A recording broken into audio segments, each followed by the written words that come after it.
Assalamualaikum warahmatullahi wabarakatuh. Pertama-tama perkenalkan, nama saya Dian Tikoli. Saya mahasiswa dari Universitas Boswa, Fakultas Psikologi.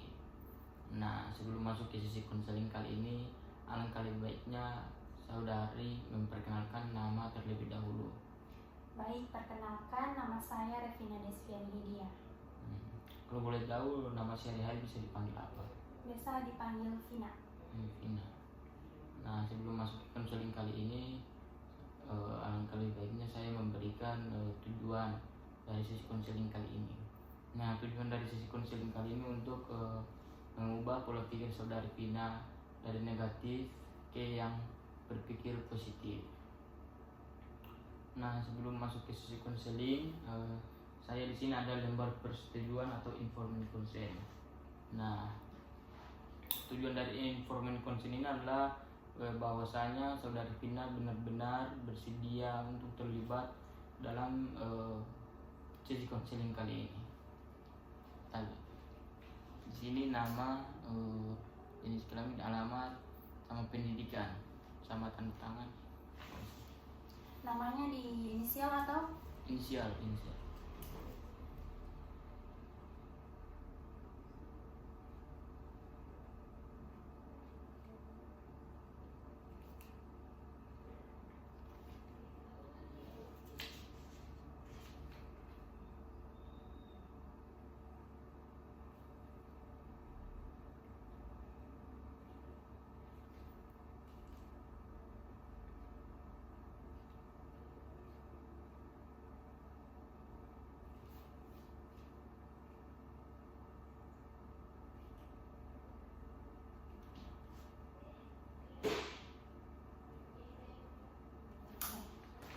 Baik, terima kasih.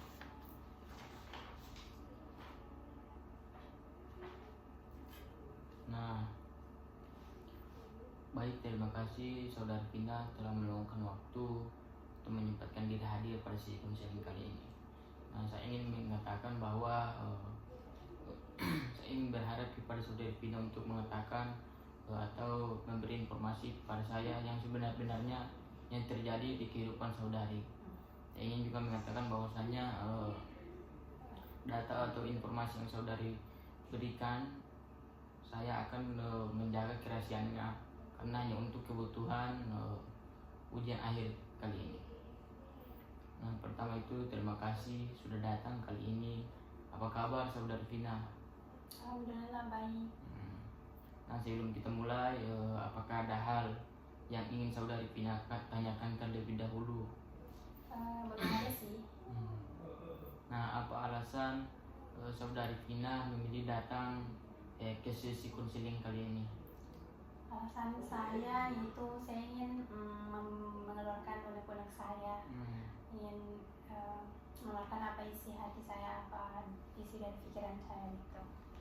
Kalau boleh tahu, apa saudari Vina sebelumnya pernah bertemu dengan atau mengikuti sesi konseling kayak ini? Sejauh ini sih belum pernah ya Kak, ini first time. Nah, boleh ceritakan sedikit bagaimana akhir-akhir saudari Vina menjalani atau perkuliahan? Menjalani perkuliahan itu akhir-akhir ini saya bisa dibilang sangat-sangat capek ya Kak. Terutama saya mahasiswa akhir, jadi saya merasa capek banget karena sedang menyusun skripsi. Kalau boleh tahu, berarti menyusun skripsi semester terakhir ya? Terakhir ya. Betul. Nah, apa yang paling saudari khawatirkan? Karena saya dengar tadi saudari sudah di akhir-akhir atau semester akhir menjalani skripsi. Nah, apa yang saudari Vina khawatirkan terkait dengan kuliah Kak? Yang saya khawatirkan itu Kak, saya merasa takut, cemas, tidak bisa menyelesaikan skripsi saya secara tepat waktu. Bagaimana saudari Vina melihat posisi sekarang sebagai mahasiswa semester akhir?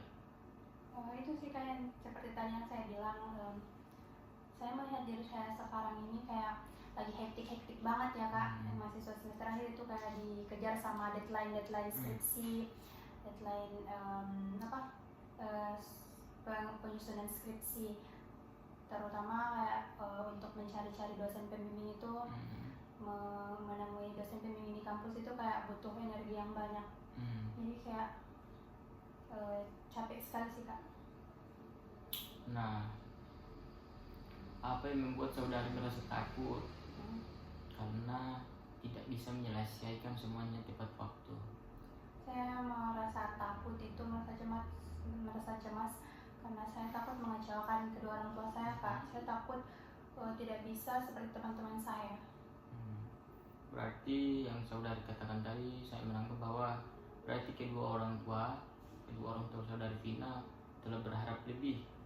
Iya. Atau Kurang lebih sih pasti seperti itu ya. Semua orang tua pasti akan memberi harapan yang lebih kepada anaknya, terutama jika anaknya diberikan fasilitas sekolah tinggi. Jadi mereka pasti akan memberikan harapan yang lebih sih agar bisa menyelesaikan studinya. Nah, apa yang terjadi atau belakangan ini apa yang terjadi ketika saudari Vina melihat teman-teman sudah lulus atau maju sidang terlebih dahulu? Oh ya, itu Kak, kan kampus saya itu bisa dibilang lambat prosesnya. Sementara ada teman-teman saya yang kuliah di kampus lain itu sekarang sudah menyelesaikan sidang akhirnya. Sekarang itu lagi masa-masanya orang-orang semester akhir menyelesaikan sidang akhir. Nah, sementara di kampus saya belum, dan saya takut saya tidak bisa secepat mereka. Yang saya mau itu saya harus bisa cepat-cepat selesai agar bisa juga berkurang beban saya begitu. Jadi saya takut tidak bisa seperti mereka. Saya takut gagal, tidak bisa menyelesaikan skripsi saya. Nah, apa dukungan dari keluarga atau dari lingkungan kampus terhadap saudari Vina? Kalau dari keluarga sih, terutama orang tua itu memberikan dukungan. Yang pastinya doa ya, yang pertama itu memberikan dukungan doa. Terus mereka itu, kedua orang tua saya itu tiap hari, bisa dibilang hampir tiap hari sering menghubungi saya, menanyakan kabar saya, terus menanyakan kalau saya ke kampus hari ini atau tidak. Seperti itu sih Kak. Kalau dari lingkungan kampus atau teman-teman saya, mereka juga memberikan dukungan, support. Tapi mungkin tidak se-effort keluarga saya, karena kan Kak, kalau beda ya effort keluarga sama teman. Mungkin kalau teman-teman saya tidak se-effort keluarga saya untuk memberikan support, karena mungkin mereka mempunyai tujuan juga ya, tujuan yang sama-sama. Jadi mereka mungkin lebih sibuk juga untuk mengurus hidup mereka. Berarti kalau dari lingkungan keluarga orang tua sangat support di. Iya, pasti begitu. Nah, apa pikiran yang misalnya muncul ketika saudari Vina duduk untuk mengerjakan skripsi? Itu sih Kak, seperti yang saya bilang tadi, saya takut ketika saya mengerjakan skripsi, saya takut tidak bisa menyelesaikan skripsi saya secara tepat waktu. Karena kan semua itu, kalau skripsi itu sudah ada deadline-nya, terutama di kampus saya itu pasti ada deadline kapan harus bisa menyelesaikan sidang akhir. Kayak ada tanggal-tanggalnya, di tanggal begini harus sudah selesai semuanya. Jadi saya takut tidak bisa sampai menyelesaikan secara tepat waktu. Saya takut terlambat dan tidak bisa seperti teman-teman saya. Berarti saudari Vina ini merasa takut dengan bahwasanya kayak terlambat takut terlambat mengikuti maju sidang. Iya, seperti itu. Nah, saat saudari Vina merasa tertinggal dari teman-teman, apa yang terlintas kayak di pikiran saudari Vina? Kalau saya merasa tertinggal dari teman-teman saya, yang terlintas itu kayak kenapa saya tidak bisa seperti mereka, kenapa saya kayak lambat. Saya takut itu sih Kak, karena seperti yang saya bilang tadi, saya takut gagal dan tidak bisa sama seperti mereka. Itu bisa dibilang kecemasan nggak sih Kak? Ya, Kecemasan berlebihan ya. Ya. Saya takut seperti itu sih. Nah, kalau saran dari saya,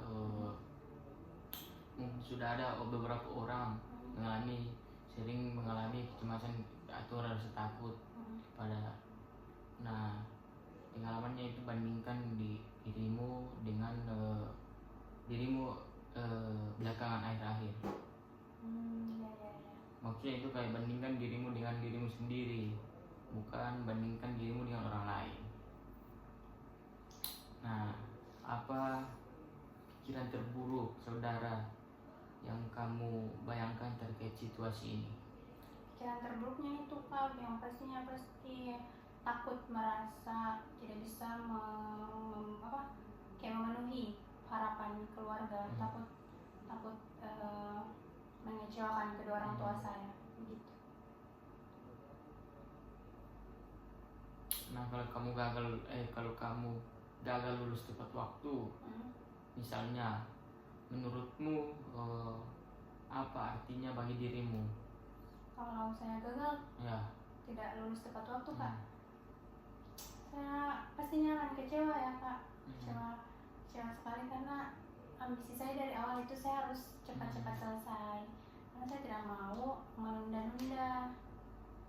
Tapi tergantung keadaan sih Kak, kalau misalnya saya gagal yang kayak tidak bisa tepat waktu menyelesaikan tepat waktu, mungkin saya akan akan down banget ya, rasa down ya sih, karena sudah mengecewakan kedua orang tua saya dan sudah mengingkari apa yang saya pikirkan dari awal, ambisi saya dari awal yang ingin selesai tepat waktu. Nah, masuk ketika pikiran itu muncul, bagaimana perasaan Anda pada saat itu? Kayak berdebar-debar Kak, kayak cemas, overthinking begitu, kayak takut.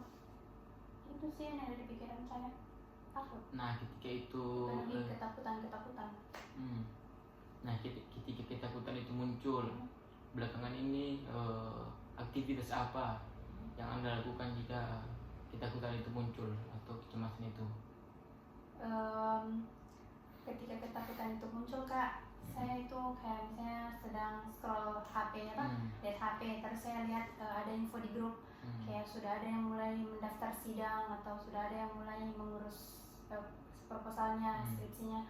Saya itu langsung kayak chat temanku semua Kak, kayak wih kamu selesai anu begitu, kayak jadi kayak mau Kak juga kalau misalnya kuliah temanku selesai, jadi kayak muncul dalam diriku kayak ingin cepat-cepat selesai, ingin mengerjakan skripsiku begitu. Nah, apa yang biasanya kamu lakukan pada saat merasa seperti itu? Yang saya lakukan itu Kak, biasanya saya langsung membuka laptop saya, terus langsung mencoba berusaha untuk mengerjakan skripsi saya.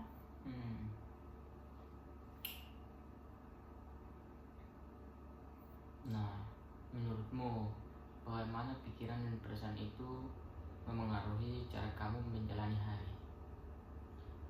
Menurut saya pikiran itu kadang random sih Kak, kadang tuh kalau misalnya lagi cemas begitu tuh Kak, saya kadang merasa malas untuk melakukan semua aktivitas apapun itu, biar untuk mandi Kak, kayak malas sekali. Tapi kadang-kadang juga tiba di mana waktunya saya kayak kalau misalnya pikiran itu muncul, kayak cemas itu muncul, saya kadang juga langsung produktif, langsung berusaha untuk mengerjakan skripsi saya, kayak begitu. Tidak menentu sih Kak. Berarti pikiran yang Anda rasakan ini berdampak atau mempengaruhi cara kamu menjalani hari-hari biasa? Iya, sangat betul begitu. Nah, apa dampaknya terhadap pekerjaan skripsimu sejauh ini? Apa dampaknya terhadap pekerjaan skripsimu sejauh ini? Dampaknya itu Pak, misalnya begini, kau kayak mengalami pikiran atau perasaan itu. Nah, apa dampaknya terhadap skripsimu? Dampaknya kayak biasanya tuh kayak menjadi kayak malas untuk mencari-cari, membaca jurnal, cari-cari informasi terkait skripsi begitu. Nah, apa ada aktivitas lain yang ketika kamu pikiran itu muncul, apa ada aktivitas lain yang kamu luangkan di situ? Nggak ada sih Kak. Nggak ada. Menurutku ya olahraga atau saranku sih kayak mediasi itu kayak dekatkan diri kepada Sang Pencipta. Nah, bagaimana hubunganmu dengan orang lain selama kamu merasa seperti ini? Hubungan saya dengan orang lain maksudnya dalam hal apa itu Kak? dari teman atau keluarga? Ketika saya merasa cemas, biasanya itu berdampak pada mood saya. Kayak mood saya itu kadang berubah-ubah. Kalau misalnya saya lagi panik, lagi cemas atau lagi capek, saya bisa bad mood ke orang. Iya. Kalau misalnya kayak diajak bercerita atau kayak lebih sinis, kayak lebih sensitif dari biasanya gitu. Nah, kalau saranku, saudara bisa mencoba kembali ke rutinitas sosial, yaitu ikut pokoknya yang ya sosial lah. Mencoba menyembuhkan diri. Menyembuhkan diri dan akademik secara perlahan. Mulai dari hal kecil. Nah, apa harapan terbesar dari sesi konseling kali ini? Harapan terbesar saya ketika selesai dari sesi konseling kali ini, saya ingin menghilangkan kecemasan saya itu, Kak. Saya ingin saya seperti orang biasa saja yang kayak ya sudah, kalau misalnya cemas tidak usah berdampak ke hal-hal lain begitu. Saya ingin kayak orang yang santai-santai saja. Saya ingin menghilangkan itu sih, Kak, kecemasan saya. Nah, perubahan seperti apa yang ingin kamu capai dalam beberapa minggu ke depan? Dalam beberapa minggu ke depan, mungkin itu sih, Kak, saya mendengar dari saran Kakak yang ingin mencoba untuk menyembuhkan diri, ya. Saya ingin mencoba untuk menyembuhkan diri agar tidak terlalu memusingkan hal-hal yang membuat saya cemas, dan mencoba untuk lebih produktif lagi agar goal saya bisa tercapai. Nah, apa yang akan membuatmu merasa lebih mampu dan lebih tenang dalam menghadapi proses akhir kuliah? Maksudnya bagaimana, Kak? Apa yang akan membuatmu merasa lebih mampu dan lebih tenang dalam menghadapi proses akhir kuliahmu? Contohnya itu kayak nonton kah, atau pergi sama teman-teman, healing? Iya, mungkin healing ya, liburan-liburan kecil begitu. Nah, apa langkah kecil pertama yang menurutmu bisa kamu lakukan dalam minggu ini? Itu seperti yang saya bilang tadi, saya ingin mungkin menyibukkan diri dengan hal-hal yang lebih positif, bisa lebih produktif lagi, seperti misalnya pergi ke acara sosialisasi atau webinar, agar saya bisa mendapatkan mendapatkan motivasi terhadap penyusunan skripsi saya ini gitu. Kalau boleh tahu, sudah sejauh mana sih penyusunan skripsinya? Kalau saat ini sih, Kak, sudah seminar proposal ya, sudah seminar proposal. Jadi sekarang sisanya itu meneliti. Iya, lagi sementara meneliti, Kak. Nah, kalau saranku itu saudari berpegang prinsip lah, tetapkan tujuan yang spesifik, realistis dan terstruktur, minimal 3 lembar lah satu hari dalam pengerjaan skripsi. Nah, fokus pada proses, bukan hasil atau akhir atau perbandingan dengan teman. Ingat bahwa keterlambatan bukanlah kegagalan. Apakah saudari Vina ingin apa yang saudari Vina rasakan ketika pikiran itu muncul secara emosional? Yang saya rasakan yang saya rasakan ketika itu pikiran itu muncul, ya yang pastinya saya kayak mengurangi semangat saya. Saya bisa tiba-tiba down, tiba-tiba bad mood begitu, Kak. Dan itu berpengaruh ke orang-orang sekitar saya yang saya temui gitu. Kayak tiba-tiba sensitif gitu. Nah, kembali tadi seperti yang saya bilang, saranku saudari Vina menyembuhkan diri, karena ada beberapa yang saya lihat di media sosial, mahasiswa akhir itu rawannya itu kayak emosional tidak kontrol. Seperti ada ada di beberapa berita yang saya dengar ada yang sampai gantung diri Kak. Oh enggak ya. Saya Karena juga sering baca itu sih. Makanya yang saya tekankan bahwasanya saudari Vina menyimpan diri atau mengikuti ya pokoknya yang berbau sosial lah. Nah, apakah saudari Vina memiliki kayak apa di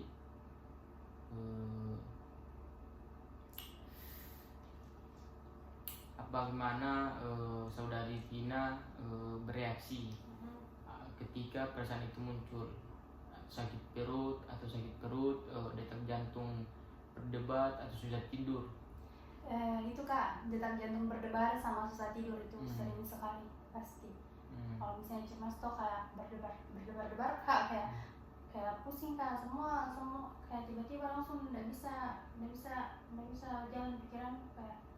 Terus juga terganggu juga tidurku kayak, karena kan pikiranku itu kalau kan orang kalau tidur itu pikiranku kayak masih melayang-layang, jadi kayak kadang itu mencoba untuk tidur tapi nggak bisa karena itu cemas.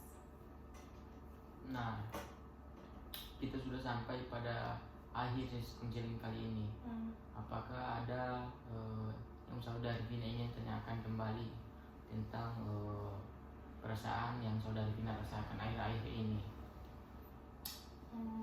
Yang saya ingin tanyakan mungkin bagaimana sih Kak bagaimana cara saya mengontrol emosi saya ketika perasaan cemas itu muncul. Maksudnya saya ingin tidak berpengaruh ke orang sekitar saya ingin tidak berpengaruh ke mood saya tidak ingin kayak cepat-cepat bad mood hanya karena pikiranku yang kemana-mana, yang cemas terus. Saya ingin kayak biasa saja. Bagaimana caranya itu Kak untuk mengatasi itu? Nah, kalau saranku saudari Vina melakukan aktivitas yang di luar yang saudari Vina sukai. Contohnya itu kayak diiringi dengan shopping. Ya begitu. Kalau itu sih menurutku kalau berat. Karena ada beberapa klien-klien sebelumnya pasti semuanya harus diiringi begitu dengan kesenangan diri. Harus reward terhadap diri lah. Nah, apa efek tekanan terhadap kesehatan fisik dari saudari Vina ketika saudari itu muncul? Apakah dari turun berat badan atau bagaimana? Oh iya, mungkin saya pernah merasakan itu ya, turun BB-ku karena kayak tidak nafsu makan karena memikirkan hal-hal yang membuat saya cemas. Ya, saya pernah begitu, turun BB, berat badan gara-gara itu Kak. Nah, itu sih saranku yang sebelumnya yang saya katakan tadi, untuk mengikuti webinar atau membaca komik. Pokoknya yang bagi saranku lakukanlah aktivitas yang Anda sukai. Nah, baik, apakah yang ada ingin ditanyakan oleh saudari Vina pada penghujung sesi kali ini? Sejauh ini sudah tidak ada ya. Nah, berarti saya merasa cukup pada sesi konseling kali ini. Saya tutup dengan Assalamualaikum warahmatullahi wabarakatuh. Baik, Waalaikumsalam warahmatullahi wabarakatuh. Terima kasih banyak Kak karena sudah mendengarkan unek-unek saya. Baik. Oke. Anjay. Tidak Sudah Assalamualaikum, belum salam tulus. Salaman. Tidak ada begitu. Tidak macam di karir. Tidak. Yang mulia apa yang mulia. Kita itu kesan-kesan dulu. Terima kasih bilang